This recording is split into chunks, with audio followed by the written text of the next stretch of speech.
The announcement came that the zoo was closing for the day, so we moved for the exit. I told Kevin we'd stop for dinner on the way home and asked him if he needed to go to the bathroom before we got on the road. He didn't think he needed to, so we headed for the parking lot, and in a matter of minutes we were on our way. Once we were in the car, I felt free to talk openly to Kevin. "So Kevin," I started.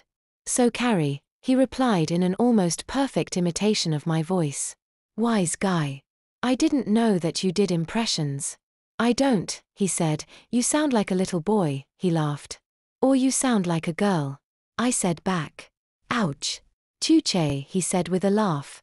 "Really Kevin, we need to talk about things." "Yeah, I guess. Do you want to keep doing the babying thing? It's entirely your call. What do you think?" he asked. "I told you it's your call. But, I'll say this, whatever you decide, I think when we go to Cape Cod, you should go back to wearing undies, at least in public." He shrugged his shoulder and nodded his head in agreement. "Yeah, me too." He scrunched up his face a bit. I had noticed he did this when he was thinking, and he was quiet for a little while. "Do you mind taking care of me, you know, the diapers and all that?" he asked. "What? No, not at all. To be honest, it's been kind of fun," I replied. "It's been kind of fun for me too," he said. "So what do you want to do?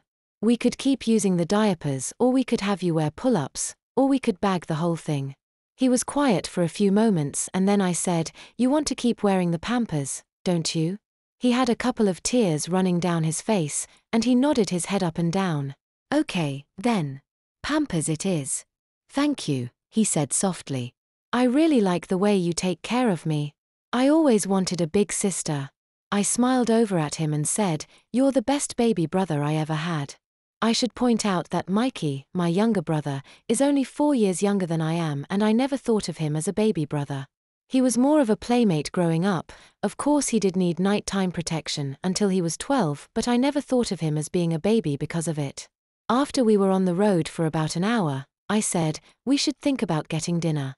"Yeah, I'm getting hungry," Kevin said. We had been nibbling on the snack I bought all day, but we finished that up a few hours earlier and frankly, they weren't all that satisfying. "Take out my iPhone," I told Kevin. "I got an app that tells us where there are restaurants with gluten-free offerings nearby." "Cool, I didn't know that was out there." We found a place nearby that did gluten-free Mexican food. "Ever have it?" I asked. "Nope. Want to give it a shot?"